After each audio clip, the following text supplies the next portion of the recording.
Hello and welcome back to another English podcast with Paul. Today we're talking about brain freeze, our mind going blank, hesitation, tongue tied. Stick to the end to find out the best way to fix this. But right now, let's look into it. Let's find out why. Let's find out exactly what it is and how it happens. Okay, so it's generally down to stress, anxiety of being on the spot. You ever been like on a diving board or about to jump off of a cliff into the sea, and all your friends are there and everybody's watching you? And that moment when you're realize that you're stuck, you can't move forward, you can't go back, you just want to close your eyes and be back in bed, or under a blanket, hiding. That feeling is common for everybody. And it comes down to fight or flight. We have this sense of being judged that we're not worthy to be there and we don't deserve to be there. And there's a couple of different studies that cover this and clarify this. One would be the imposter syndrome, where you have a new job that's maybe upper level and you're struggling to find your feet and getting the confidence to be in that role. One of the other studies is FNE, fear of intense negative evaluation. And this all comes down to that fight or flight, being put on the spot, that anxiety, that self criticism, that pressure you put on yourself. You start doubting your abilities and why you're even here. All these things add up and come together at this moment where the spotlight is on you, and you just, God, what do I do? And your brain crashes, and like you have to do a reboot because it's just gone crazy. So it's generally all about the pressure you put on yourself. It's all inside your head, and we're going to look into that now. One thing I did was write down my irrational fears and suggest maybe you give this a try as well. So, what are your irrational fears specifically from childhood? Was it a horror film? Was it a parent's reaction or a teacher's reaction? Or what was it? So mine, for example, mine was snakes.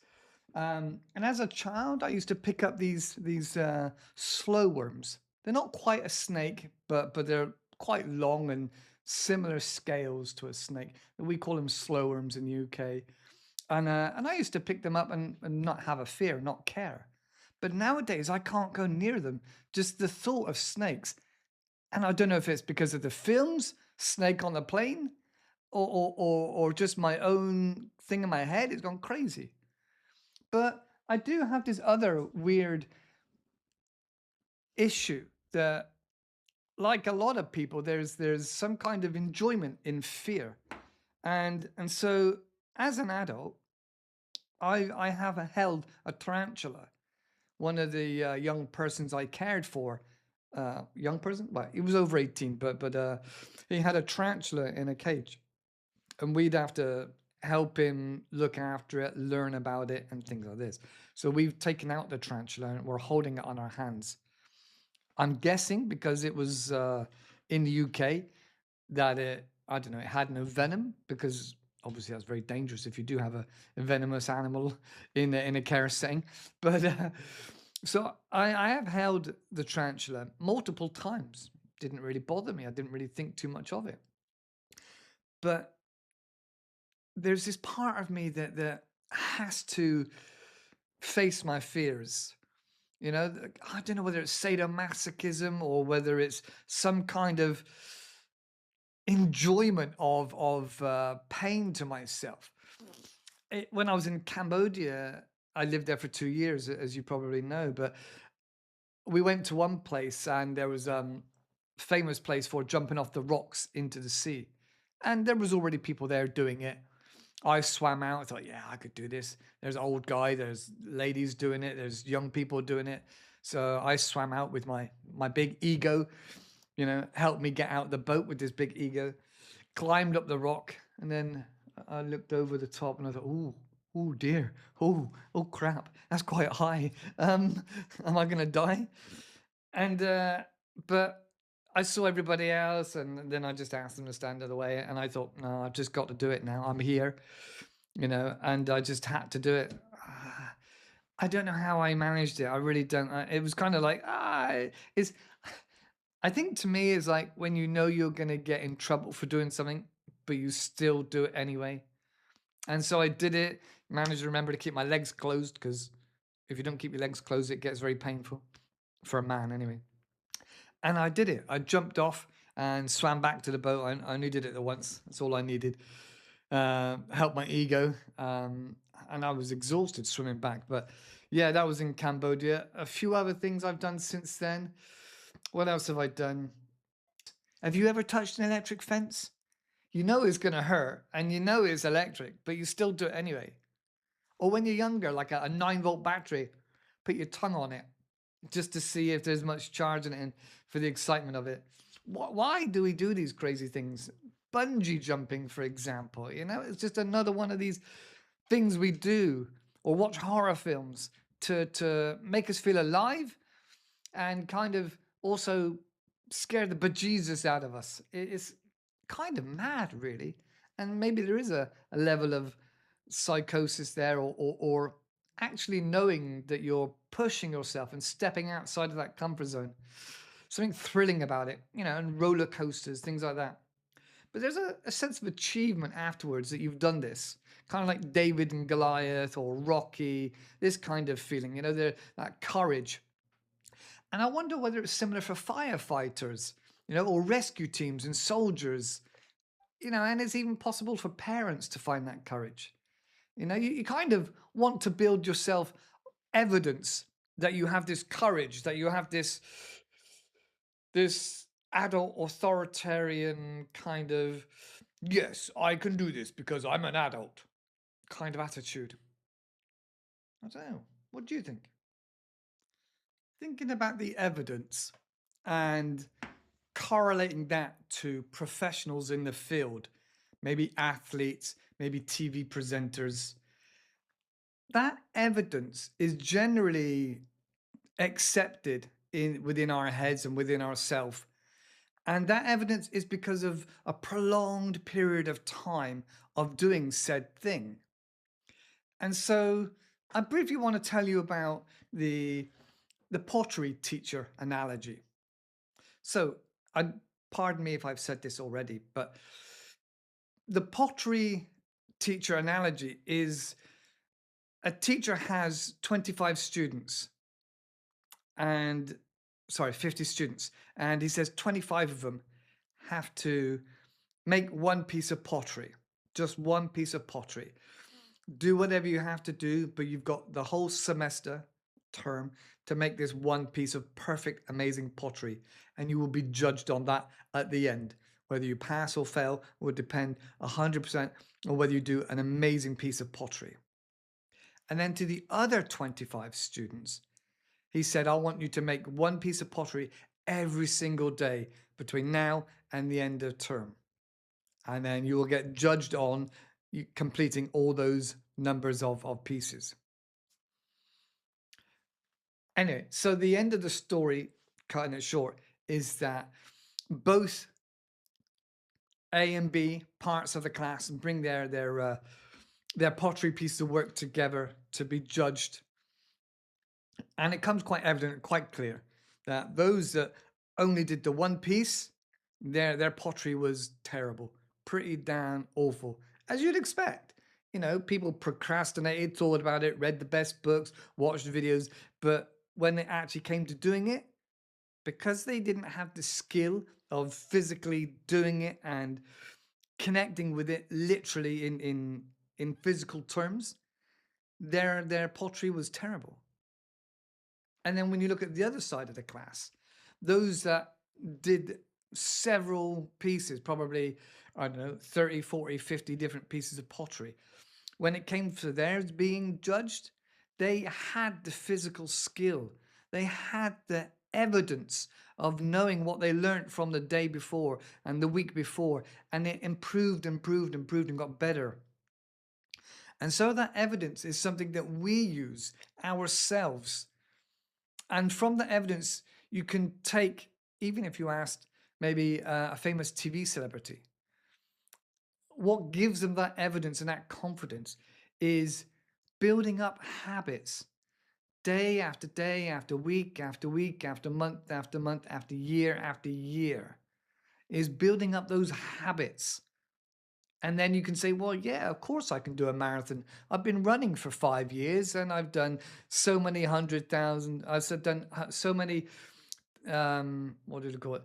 10K races, and I've done half marathons. I've done 25 half marathons, and I've done, 3 other marathons, and I've done lots of fun runs, and I've done all that evidence is psychology that you're telling your body and your brain, yes, we know we can do this. We've been doing it a long time.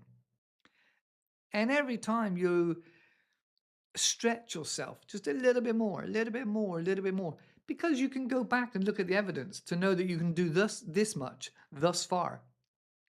And so going a little bit more is not a hard stretch for the imagination to know you can do it. So that's how we move from evidence into motivation, and from motivation from habits, building up those small habits.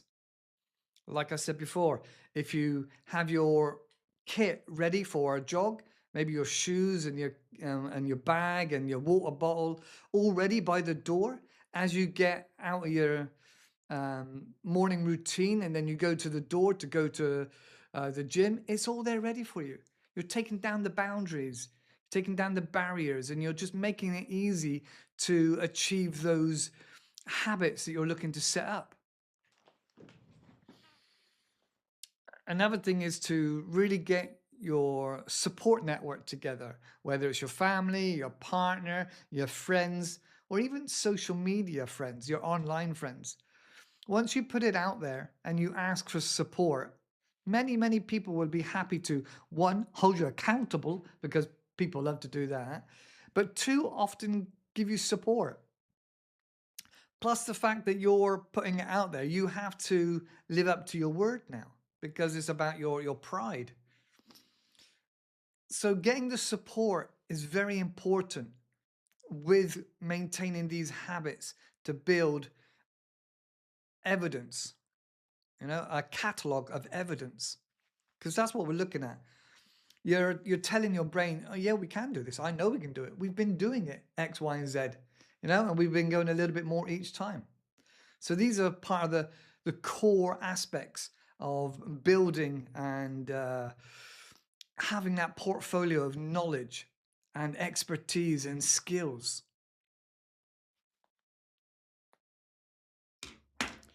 If I may, let me share a story with you. I'll set the scene. Bristol, in the suburbs, 1981, 82, something like this.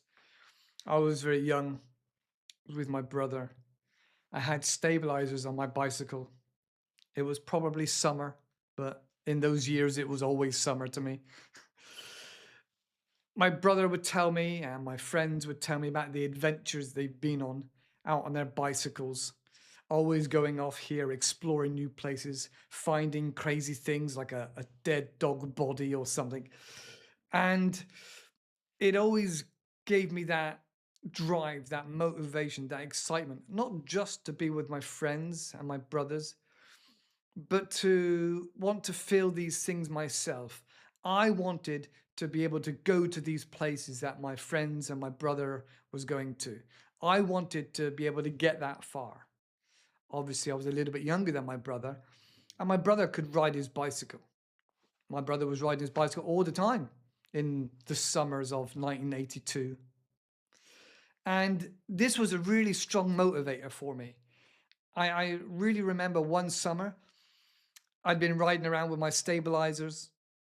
But there's a problem with stabilizers, like you can't go as far if you've got stabilizers. You can't go down steps and down muddy banks and things like this with stabilizers on. for you in the USA. This is, what do you call it in the USA? Stabilizers, extra wheels, safety wheels, or something like this. I can't remember. So it was summer. I wanted to have these stabilizers off. My brother took them off. I went towards a slight gradient. You know, we were sensible. Slight gradient downhill, and yes, as you can imagine, I fell off, scraped my hands, my knees, cried. You know, the usual sort of story.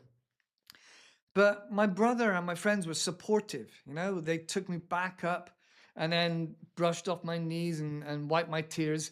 And we went down again. But this time, my brother held the seat as I was going and you know, understanding the balance and working out for myself, you know, with my brain concentrating. But all the time, I got the fear that it hurt when I fell off. It hurt. I don't want that to happen again. This fear is real. I'm scared. I'm going faster and faster, you know, and I could come off at any moment. But my brother and my friends and my motivation were that strong that I don't care. I'm gonna do this. I want to do this.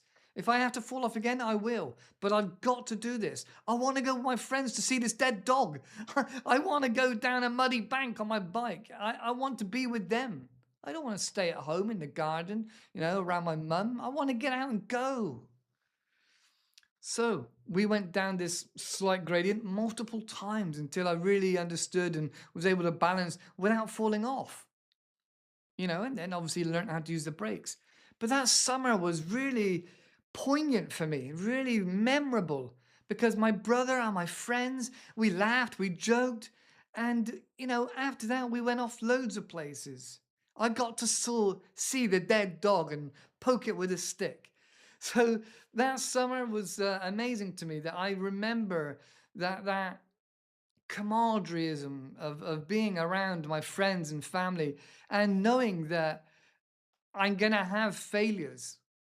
But the power of that motivation and that support outweighs the failure. All right. And now, if you think about it, the things I learned back then that pay off now and for years to come, I'll tell you, I've ridden up a side of a mountain on a motorbike now.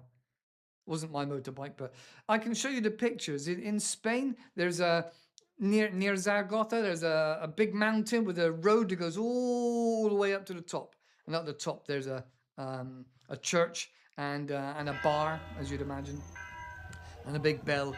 If I can find it, I'll put it in. But I rode all the way up there, and if I had never ridden a bicycle, I would have never ridden a motorbike up this mountain. So that I'm very, very grateful for. Okay, now my daughter has swimming lessons for a number of years. And one of the key things I remember that I didn't have was they had a woggle. I hear you say, what is a woggle, Paul? What is a woggle? It's a piece of foam, often used for insulation, but it doesn't have the hole for the pipe in it.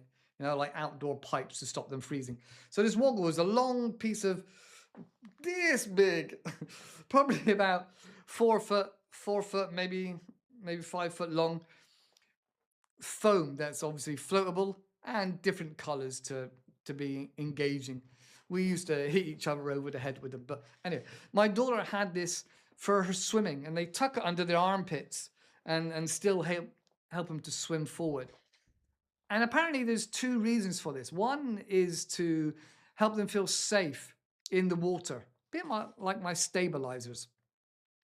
And the other aspect is to get them to stay buoyant and up whilst they actually learning from the teacher, the swimming instructor, and then using these skills. They're learning the skills of how to move the water and pull their body through while still having the safety and the connection with a teacher, obviously just a small class of people. And so I'm thinking again, these skills that you learn when you're young can save you not just time, but literally save your life when you're much older. For example, if you fall off of a yacht, because yeah, we're all on a yacht. If you fall off of a yacht and you're in the water, you want to be able to swim until somebody throws you, the life buoy.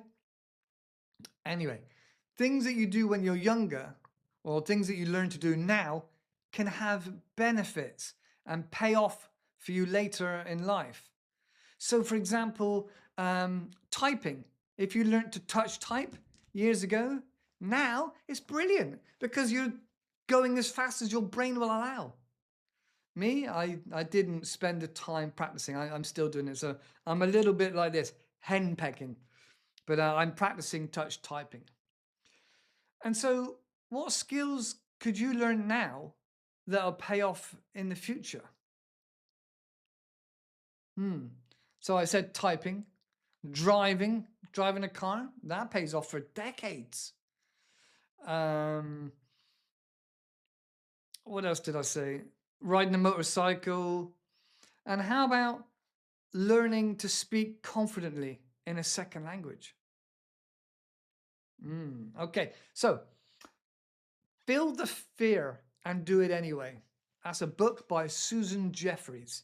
That really had quite an impact on my life. That changed a big outlook, helped me think about weighing up the risks. And you can ask yourself, am I likely to die? I'm going to die at some point anyway, right? I'm going to die at some point.